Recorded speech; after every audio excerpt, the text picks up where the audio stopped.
Number exercise का जो है 9.6 का फर्स्ट क्वेश्चन करा दिए थे। अब क्वेश्चन नंबर 2 स्टार्ट करने जा रहे हैं हम। वो चैप्टर जो चल रहा था अनुक्रम तथा श्रेणी। तो एक्सरसाइज 9.7 का क्वेश्चन नंबर 1 पहले वाले वीडियो में इसके करा चुके हैं। दोनों पार्ट करा दिए थे, 3 पार्ट से तीनों पार्ट करा दिए थे। तो अब सेकेंड पार्ट क्या है, यानी सेकेंड क्वेश्चन क्या है कि सिद्ध कीजिए। क्वेश्चन नंबर सेकेंड ये बोला जा रहा है कि सिद्ध कीजिए कि तीन विभिन्न संख्याएं एक साथ समांतर व गुणोत्तर श्रेणी में नहीं हो सकती। तीन भिन्न भिन्न संख्याएं जो हैं यानी नंबर्स जो हैं एक साथ समांतर श्रेणी तथा गुणोत्तर श्रेणी में नहीं हो सकती। तो मान लेते हैं कौन सी वो तीन संख्याएं। माना तीन संख्याएं मान लीजिए ABC मानिए, XYZ मानिए, कोई भी मानिए। तो A, B, C हैं। ये क्वेश्चन में बोला जा रहा है कि वो समांतर श्रेणी व गुणोत्तर श्रेणी में साथ साथ नहीं रह सकती। तो हम मान लेते हैं ABC तीन संख्याएं हैं, माना तीन संख्याएं ABC हैं, ठीक है। अब हम मानते हैं कि ABC समांतर श्रेणी में, पहले मान के चलेंगे कि हैं, उसके बाद में देखेंगे लास्ट में वो नहीं होंगी। तो माना ABC क्या है, तीन संख्याएं हैं। तो जब तीन संख्याएं होती हैं या तीन संख्याएं जब दी हुई हैं तो मान लेते हैं माना ABC AP में है यानी समांतर श्रेणी में है। तो अगर मान लेते हैं कि जो ABC हैं कि वो समांतर श्रेणी में है तो इनका समांतर माध्य क्या लिखते हैं, समांतर माध्य कैसे लिखते हैं। देखो ABC तीन संख्याएं हैं तो समांतर माध्य ऐसे लिखेंगे B बराबर A प्लस C बाई 2। यानी बीच वाला जो नंबर्स होता है उसी को बराबर लिख देते हैं, इस वाले और इस वाले नंबर का जोड़ अपान 2 से भाग दे देते हैं। वही ये B यानी B को बोल सकते हो यहाँ पे गुणोत्तर माध्य A और C का, ठीक है, ऐसे बोल सकते हो। यदि ABC जो है GP में हूं, यहाँ GP का मतलब गुणोत्तर श्रेणी में, तो क्या हो जाएगा गुणोत्तर माध्य यानी GM ज्योमेट्रिक मीन। तो क्या हो जाएगा GM यानी कहने का मतलब हुआ B बराबर अंडर रूट AC। इसको मान लीजिए समीकरण 1, इसको मान लीजिए समीकरण 2, ठीक है, समझ में आ रहा है। तो समीकरण 2 से देखिए B बराबर अंडर रूट AC है। तो क्या करें अब अब देखो समीकरण 1 का यूज करो तो या फिर स्क्वायर करके करो। समीकरण 1 का प्रयोग करने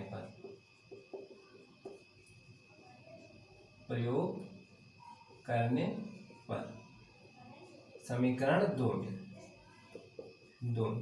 1 का प्रयोग करेंगे 2 में, यानी B की जगह पे A प्लस C रख सकते हैं। A प्लस C बाई 2 बराबर अंडर रूट AC, ये रख सकते हैं, कोई प्रॉब्लम नहीं होनी चाहिए। अब कर दीजिए वर्ग, दोनों पक्षों का वर्ग करने पर दोनों पक्षों लिख लीजिएगा। तो क्या हो जाएगा A प्लस C बाई 2 का होल स्क्वायर बराबर अंडर रूट AC का होल स्क्वायर। देखो क्या हो जाएगा A प्लस C का स्क्वायर ऊपर अलग लिख सकते हैं, 2 का स्क्वायर अलग लिख सकते हैं। A अंडर रूट हट जाएगा तो AC बचेगा। अब देखो होल ऊपर A square plus C square plus 2AC अपान 4 हो जाएगा इक्वल टू AC। इसके अपान 1 मानिए तो ये गुणा करा दीजिए यानी क्रॉस मल्टीप्लीकेशन। तो क्या हो जाएगा A square plus C square plus 2AC बराबर 4AC, ठीक है।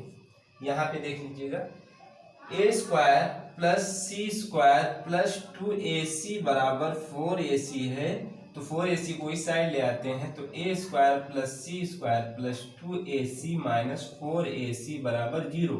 यानी A square plus C square 4AC में से 2AC जाएगा तो कितना बचेगा, माइनस का बचेगा 2AC बराबर 0। ये कोई फार्मूला फिर बन गया, कौन सा, A माइनस C का होल स्क्वायर बराबर 0। या कहने का मतलब A माइनस C बराबर 0 लिखो, दोनों बराबर 0 हो जाएंगे, यानी स्क्वायर लगा तो 2 टाइम्स लिख दिया, यानी A बराबर C आएगा और A बराबर C ही आएगा। तो A बराबर C मान लेते हैं कि A बराबर C आएगा। ए बराबर क्या आएगा, सी आएगा, जो कि संभव नहीं है। क्यों नहीं संभव है? ए बराबर सी संभव क्यों नहीं है? इसलिए नहीं है क्योंकि अगर एपी में है, अगर एपी में है तो जो मिडिल वाला पद है, जो बीच वाला जो पद है, तो उनके दो पदों का, प्रथम और अंतिम पदों का, यानी फर्स्ट वाला और थर्ड पद का जोड़ अपान 2 होना चाहिए। लेकिन यहाँ तो ए बराबर सी आ रहा है, तो यहाँ पे देख लो, अगर बी बराबर ए बराबर सी आया तो सी प्लस सी अपान 2 हो जाएगा, यानी 2c अपान 2 हो जाएगा, यानी बी बराबर सी आ गया। तो क्या ये होल्ड करेगा? नहीं होल्ड करेगा।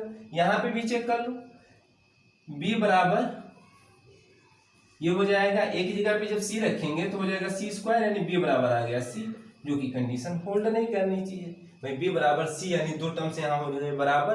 और मान के क्या चले थे, क्वेश्चन में बोला गया था कि विभिन्न संख्याएं एक साथ समांतर श्रेणी में व गुणोत्तर श्रेणी में नहीं हो सकती हैं, तो नहीं हो सकती हैं क्योंकि विभिन्न संख्याएं यहाँ पे तो आ जाएंगी।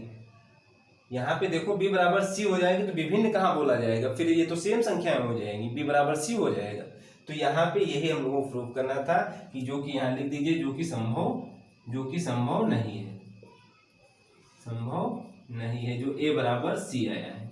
यहाँ बता दिए हैं कि ये बी बराबर जब सी आ गया, और हम माने थे कि माना 3 यहाँ लिख सकते थे, विभिन्न संख्याएं लिख सकते थे, विभिन्न संख्याएं, भिन्न भिन्न संख्याएं, ठीक है। और जब ये इक्वल आएगी तो इसलिए इक्वल आएगी, हम मान लिए थे ये समांतर श्रेणी में होंगी, तो ये हम लोग ये कह सकते हैं कि जो कि संभव नहीं है, तो ये समांतर श्रेणी में विभिन्न संख्याएं नहीं होंगी।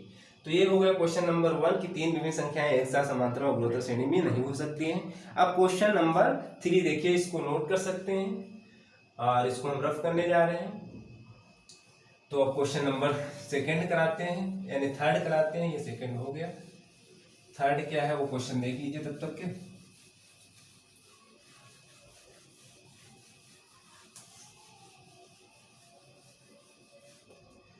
क्वेश्चन नंबर जो है 3 जो है, देखिए क्वेश्चन नंबर 3 में ये बोला जा रहा है, यदि 2 धनात्मक संख्याओं का समांतर माध्य 34 तथा गुणोत्तर माध्य 16 हो तो संख्याएं ज्ञात कीजिए। 2 धनात्मक संख्याओं का समांतर माध्य 34 हो, तो मान लेते हैं, माना 2 धनात्मक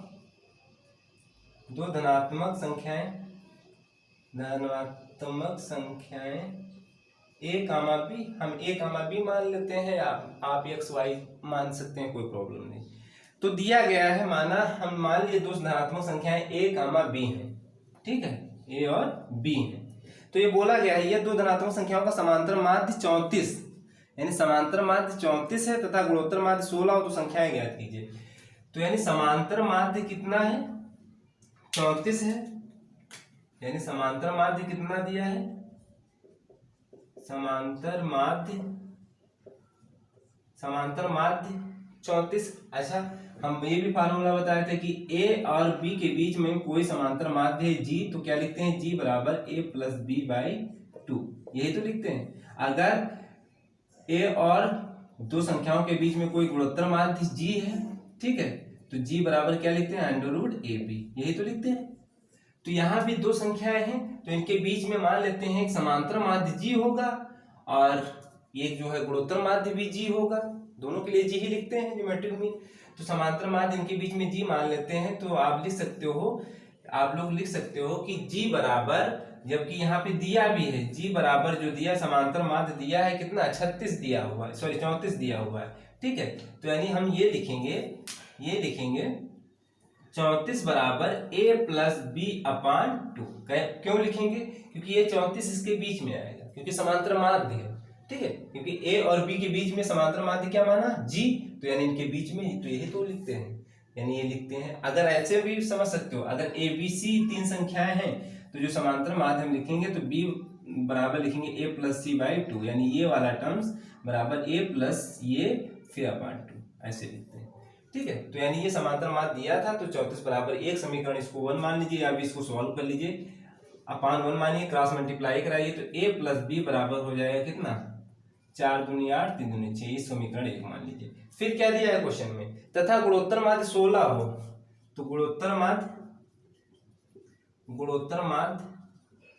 a व b के बीच, यहाँ भी लिख सकते थे समांतर माध्य a व b के बीच में, तो दिया है बीच 16, यानी जी एक प्रकार से यहाँ भी लिख सकते हो 16 है, तो क्या लिखेंगे, यानी 16 बराबर लिखेंगे अंडर रूट ए बी। जी बराबर अंडर रूट ए बी लिखते हैं तो अंडर रूट ए बी लिख दिया। ठीक है, अब इसको मान लीजिए समीकरण 2, या फिर इसको थोड़ा और सॉल्व कर लीजिए। देखो इसका अगर वर्क कर दें वर्क करने पर दोनों पक्षों का, तो 16 का वर्ग क्या हो जाएगा, और ये अंडर रूट हट जाएगा तो ए भी हो जाएगा। अच्छा, अब यहाँ पे वर्क करना थोड़ा हम सिखा दे रहे हैं, कुछ शॉर्ट ट्रिक सिखा दे रहे हैं कि वर्क कैसे किया जाता है। मान चलो 16 का करना, वैसे तो होता है 256 के समथिंग ऐसे आएगा, 256 आएगा। ठीक है, लेकिन कैसे होता है वो चीज हम समझा दे रहे हैं कि कैसे होता है। देखो इनका कर दीजिए आपस में गुणा, क्या हो जाएगा 6 4 36, हासिल आया 3 3 को लिख लीजिए, फिर 6 और 6 का जोड़ दीजिए, कितना हो जाएगा 12 यानी 6 और 6 जोड़ेंगे 12 हो जाएगा। 12 का गुणा इस वाले नंबर से करिएगा तो हो जाएगा 12 एकम 12 और 12 3 15, फिर एक हासिल बचा उसको रोक लीजिए, एक अन्नम 1 और एक हासिल जोड़ दीजिए 256।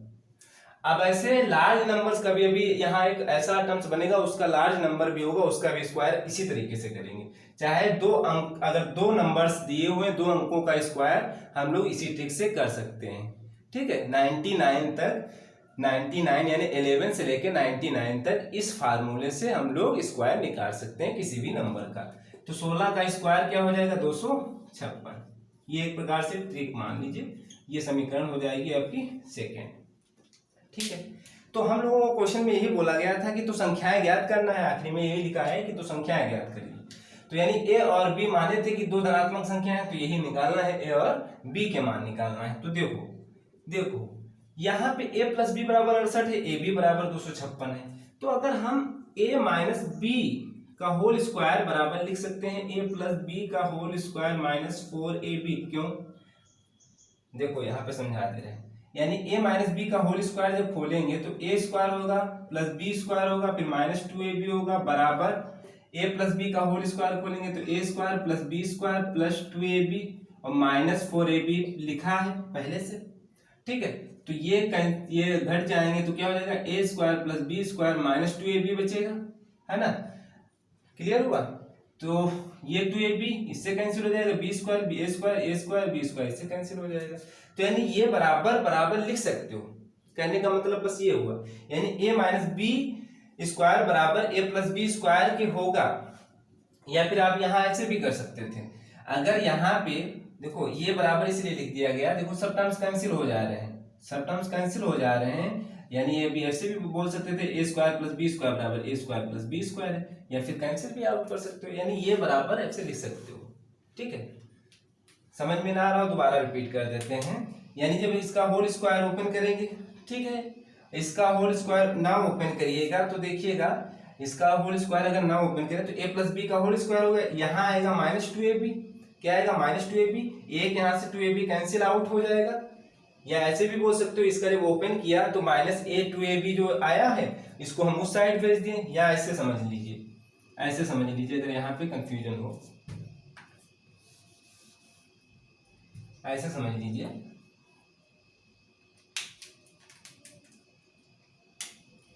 a माइनस बी का होल स्क्वायर बराबर a प्लस बी का होल स्क्वायर के बराबर कैसे लिख पाएंगे, समझो, a square plus b square minus 2ab, इसको अगर ओपन करें तो a square plus b square plus 2ab होगा, है ना, यही तो होगा। तो ये हम अगर सोचें बराबर तो है नहीं, अगर ये वाला टर्म्स उस साइड भेज दिया जाए, तो क्या हो जाएगा a square plus b square plus 4ab हो जाएगा, ये वाला टर्म्स, तो a square plus b square. ठीक है, तो अब ये तब भी बराबर नहीं हो रहा, अगर a प्लस बी का होल स्क्वायर माइनस 4ab कर दिया जाए तब ये बराबर आ जाएगा, और इधर लिख दीजिए a माइनस बी का होल स्क्वायर। ठीक है, ऐसे यानी कहने का मतलब ये बराबर इसके इस फार्मूले से लिख सकते हैं, फार्मूला भी ये बना सकते हैं। ठीक है, अगर ना समझ में आया हो तो आप लोग ओपन करिएगा, तो कट जा रहे हैं तो जीरो इधर भी आ रहा है, जीरो इधर भी आ रहा है, तो यानी जो हम लिखे हैं वो सही लिखे हैं, बस ये समझिएगा।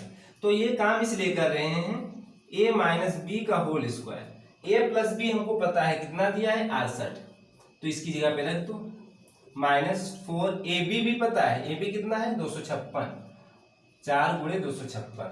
ठीक है, अब जैसे 16 का स्क्वायर यहाँ बताए थे ट्रिक से, तो यहाँ भी 68 का देखो बड़ा नंबर आ गया, तो ऐसे तो गुणा करिए 68 का, थोड़ा लार्ज हो जाएगा, तो 68 का गुणा देखो कैसे करते हैं स्क्वायर। 8 का गुणा करेंगे तो कितना हो जाएगा, 8 9 64, कितना हासिल आया 6। ठीक है, अब 8 का जोड़ दीजिए, कितना हो जाएगा 16, 16 6 96, यानी 16 का गुणा 6 से करेंगे तो हो जाएगा 96। जो हासिल आया इसमें जोड़ दीजिए, 96 और 6 कितना हो जाएगा 102, कितना हो जाएगा 106, जोड़ देंगे तो 102 हो जाएगा, यानी उसका 2 लिखेंगे और 10 को हम हासिल मान लेंगे कि 10 हासिल आया। ठीक है, अब 6 का गुणा कर देंगे तो 36 और 36 10 कितना हो जाएगा, 36 10 हो जाएगा 46। ठीक है, ऐसे हम लोग वर्क करते हैं यानी स्क्वायर करते हैं। तो a माइनस बी का होल स्क्वायर बराबर हो जाएगा 46 24। आप कैलकुलेटर में चेक भी कर सकते हैं, ये गुणा कितना हो जाएगा 6 चौको 24, यानी 4 3 24 और 20 हो जाएगा, और 20 2 22 और 4 दूनी 8 और 8 2 10, 1024। अब 1024 इससे सब्ट्रैक्ट करेंगे तो 3600 आएगा। आप लोग कर लीजिएगा a माइनस बी का होल स्क्वायर। ठीक है, अब देखो 3600 स्क्वायर लगा है तो स्क्वायर हटाएंगे तो इस साइड हो जाएगा अंडर रूट 3600, तो क्या आ जाएगा 60। ठीक है, 3600 का जो स्क्वायर होगा वो 60 निकल के आएगा रूट। तो a माइनस बी इसको मान लीजिए समीकरण नंबर 3। ठीक है, समीकरण 1 तथा 3 से। ठीक है, a क्या थी, a प्लस बी बराबर 68 और 3 क्या निकल गया है, a माइनस बी बराबर 60।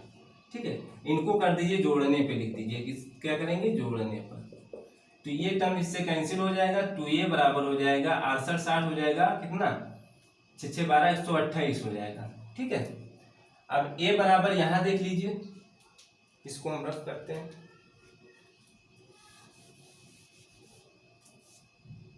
a बराबर यहां देख लीजिए, गुणे में लिखा है 2, अपान में हो जाएगा 128 के 64 आएगा, a बराबर क्या आ गया 64। ठीक है, a का मान किसी एक में रख दीजिए, इसमें रख दीजिए, इसमें रख दीजिए, b का मान निकाल लीजिए। तो समीकरण 1 में रख रहे हैं। ठीक है, समीकरण 1 में a बराबर 64 रखने पर तो b का मान निकाल लीजिए, तो 64 प्लस b बराबर हो जाएगा 68। ठीक है, तो b बराबर क्या हो जाएगा 4, b बराबर हो जाएगा 68 माइनस 64 यानी 4 आ जाएगा। यानी a का मान जो आया है, a का मान आया है, a का मान 64, b का मान 4। ठीक है, तो ये संख्याएं हम लोग निकाल लिए हैं, a 64 और b आपका 4 आया। तो ये हो गया आपका क्वेश्चन नंबर 3। बस एक काम थोड़ा नया यहाँ पे ये सीखना है, ये वाला कैसे लिखते हैं बस। हालांकि हम लोग फार्मूला बना सकते हो, आप लोग फार्मूला बनाते जाइएगा, ऐसे बना सकते हो, जरूरत पड़ती है। तो ये हो गया क्वेश्चन नंबर 3, इसको नोट कर लीजिए। फिर क्वेश्चन नंबर 4 देखते हैं। स्क्वायर निकालना भी सिखा दिए कि कैसे स्क्वायर निकाला जाता है, 2 नंबर्स अगर 2 अंकों का स्क्वायर कैसे निकालते हैं। अब क्वेश्चन नंबर 4 इसको रफ करते हैं।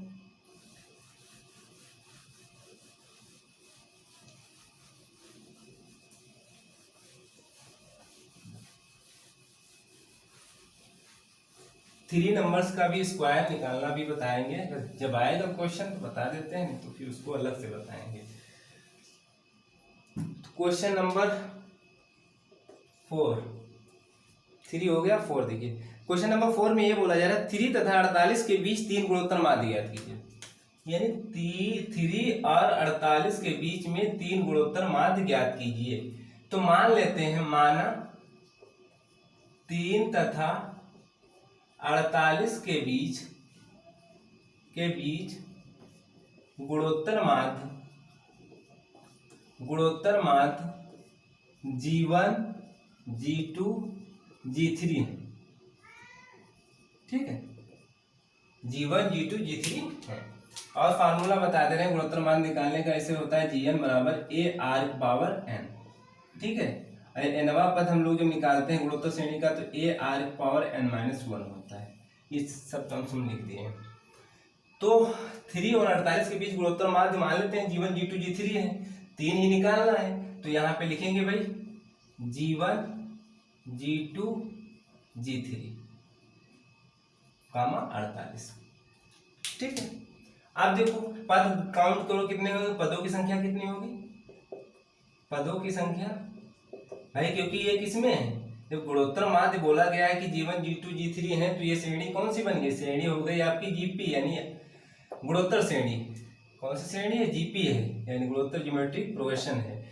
तो यानी पदों की संख्या की बात की जाए, यानी n बराबर 1 2 3 4 5, 5 ही है, ठीक है, n बराबर क्या है 5 है। तो यानी लास्ट टर्म की बात की जाए, लास्ट टर्म यानी T5 कितना है 48। अब nवां पद वाला फार्मूला लगा दीजिए, Tn बराबर होता है a r पावर n-1, जहां पे a आपका प्रथम पद होता है, r आपका सर्वानुपात होता है। तो a यहाँ पे भी लिख सकते हो, a बराबर आपका 3 है, ठीक है। r तो हम लोगों को ऐसे तो पता नहीं हो, यहाँ नहीं निकाल पाते हैं, तो r निकालना सीखिएगा। यहाँ से देखो Tn यानी T5, n पदों की संख्या कितनी है 5, तो n की जगह पे 5 रख दिया, यहाँ भी 5 रखिए, तो T5 बराबर a r की पावर हो जाएगा 4, यानी T5 तो दिया है कितना 48, रख दो, बराबर a भी हमको पता है 3, रख दो, r नहीं पता है वही निकालना है। अब 48 3 गुणे में इसके अपान में आ जाएगा, r की पावर 4 रहेगा, 16 दूना 32, 16 3 48, ठीक है, r की पावर 4। अब देखो ये कैसे करते हैं, 16 का हम लोग खुलासा निकालो, कितना हो जाएगा 8, और ये हो जाएगा 4, है ना, 2 जोड़े बने, यानी 2 की पावर कितना ले सकते हो 4, 2 की पावर 4 बराबर r की पावर 4। गाते बराबर हैं तो आधार भी क्या लिखेंगे, बराबर लिखेंगे, तो r बराबर हो जाएगा 2। r निकल आया, जब r निकल आया तो Gn बराबर हम लोग निकालते हैं, जो गुणोत्तर माध्य का फार्मूला होता है, तो Gn बराबर a r की पावर n है, तो हमको क्या क्या निकालना है, G1 निकालना है और G2 निकालना है और G3 निकालना है। तो G1 यानी n की जगह पे 1 रखेंगे, तो यानी R1, यानी a तो हम लोगों को पता है कितना है 3, r कितना है 2 आ गया है, 6 आ जाएगा, ठीक है। फिर दूसरा जो गुणोत्तर माध्य होगा AR2, यानी n की जगह पे 2 रखेंगे तो AR2 हो जाएगा, a तो पता है 3, r भी पता हो गया है 2, तो यानी 2 का स्क्वायर हो जाएगा, 3 × 4 यानी 12 आ जाएगा। फिर AR³ हो जाएगा, 3 × 2 की पावर क्यूब, यानी 3 4 दूनी 8, 8 3 24, ये आपके आ जाएंगे गुणोत्तर माध्य 6 12 24, ठीक है। तो ये हो गया क्वेश्चन नंबर 4। अब 5 देख लीजिए, आप लोग वीडियो को रोक के ये क्वेश्चन नोट कर सकते हैं। अब क्वेश्चन नंबर 5 इसको हम रफ करने जा रहे हैं। क्वेश्चन नंबर 5 देखिए,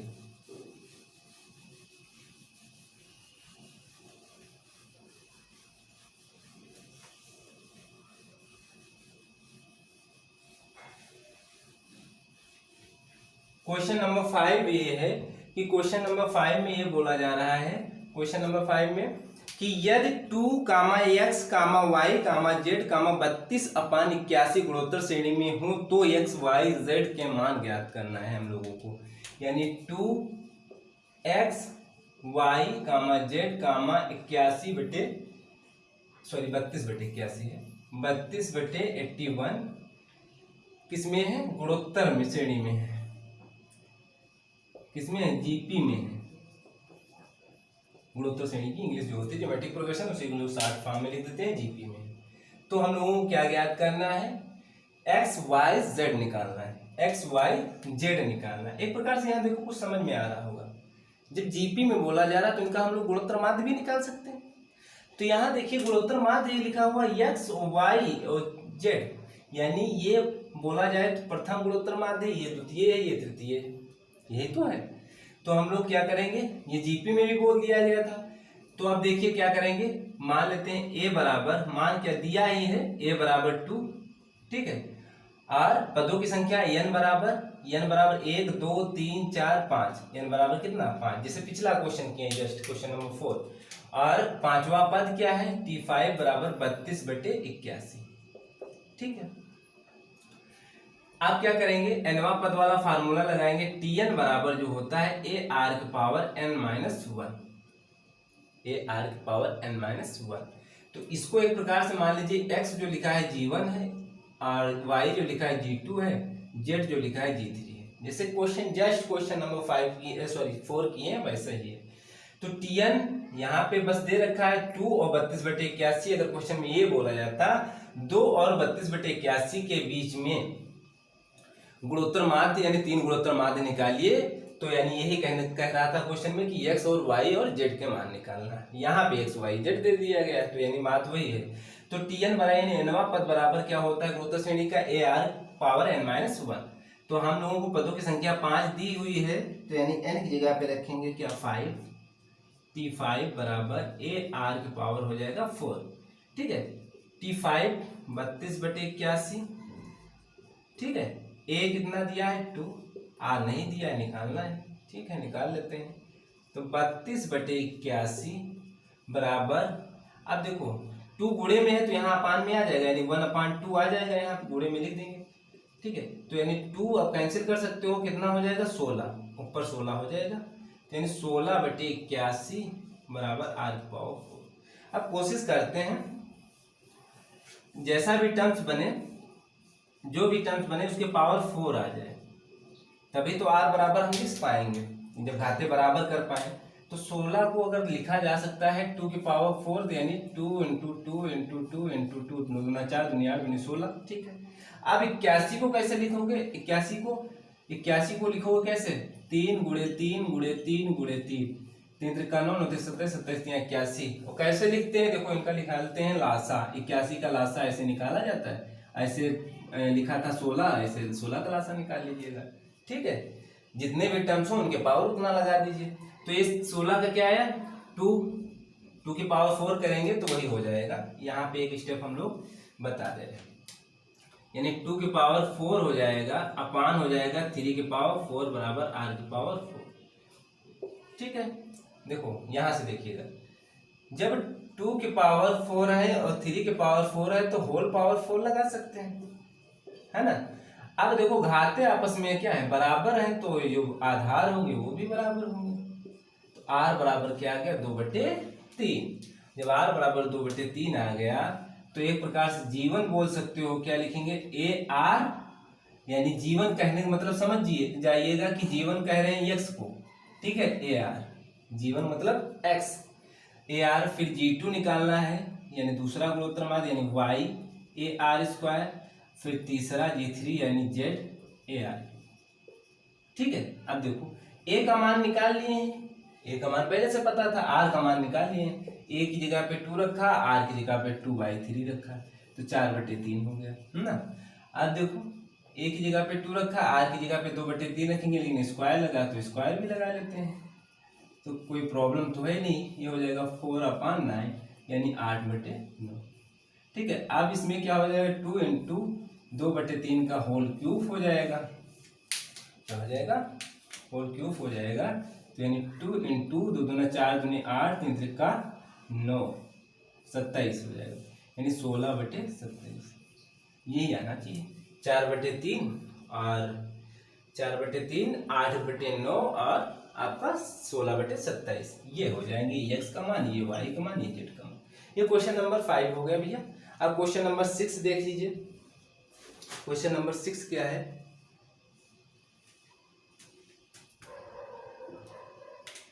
क्वेश्चन नंबर 6 क्या है देखिएगा।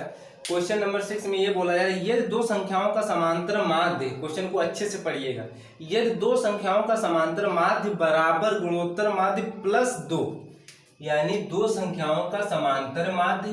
तो पहले हम मान लेते हैं माना दो संख्याएं x y मानो या फिर a b मानो, हम ज्यादातर a b मान रहे हैं। माना दो संख्याएं a तथा b है, ठीक है, a तथा b मान लेते हैं। तो उनका जो समांतर माध्य होगा, यानी a और b के बीच में समांतर माध्य कैसे लिखते हैं? a g b, ऐसे तो लिखते हैं, है ना। मान लेते हैं G A और B के बीच में कोई समांतर माध्य है, और A और B के बीच में कोई G, आप G डैश मान सकते हैं, कोई प्रॉब्लम नहीं है, क्योंकि G यहाँ भी मान रहे हैं तो G डैश भी मान सकते हो। ये आपका गुणोत्तर माध्य है और ये मान लीजिए आपका समांतर माध्य है, ठीक है। AM यानी अरिथमेटिक मीन और ये ज्योमेट्रिक मीन, ठीक है। तो AM है और ये आपका GM है, ये क्वेश्चन में बोला गया है। तो दो संख्याओं का समांतर माध्य, अब जो कंडीशन दी हुई है आप प्रश्नानुसार लिखिए।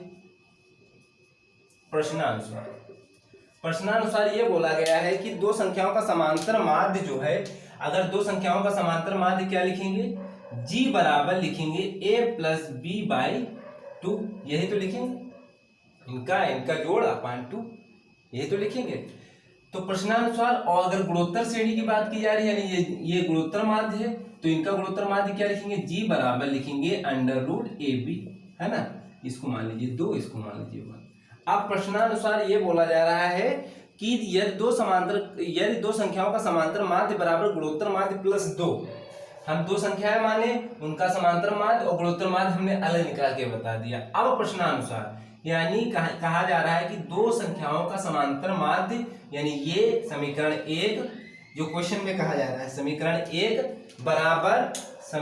1 बराबर है किसके, 2 प्लस 2, यानी समीकरण 2 प्लस 2 जो कि दिया है क्वेश्चन में, गुणोत्तर माध्य प्लस 2, ये क्वेश्चन में दिया हुआ है।